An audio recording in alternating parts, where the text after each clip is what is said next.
All right, so on difficultpodcasters.com, you saw a random rant where I was talking about tips, and like it's such a thing, tipping fatigue, but then you of course want to express your gratitude for wonderful customer service. Go watch it, it's really funny. But I wanted to say another experience just happened to me that feels like it's in the tipping category, and it's like this should be addressed as well. What do you do when you do get great customer service and it's not a tipping platform?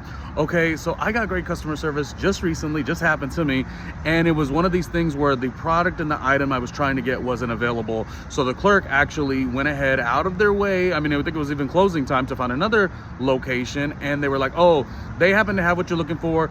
Do you want to go over there? I went over there, made it happen. The person stayed up way past the time that I guess the store was available or whatever the case. That's not really what's important. What's important is when I'm making my purchase, I realize there's no tipping option. So tips, we talk about tipping fatigue. We talk about 20%, 25%. Does it give like too much pressure? But then at the same time, why is the employer not paying the restaurant worker a ton? They're basing their whole thing on tips. It's like a whole thing. I talked about that already. But what I'm talking about now is about tips and what is it with that situation where you're in a non-tipping space, but they gave the quality customer service. I used to work at a financial institution at one point. I was a wonderful teller, and nobody is allowed to technically tip you because you just can't.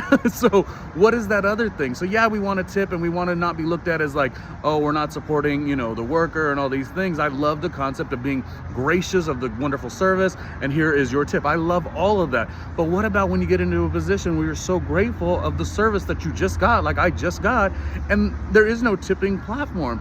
It made me like, as I'm swiping my card and I'm making my purchase, I'm like, oh, I feel like I wanted to tip, but there is no tipping platform. So that becomes a thing, you know what I mean?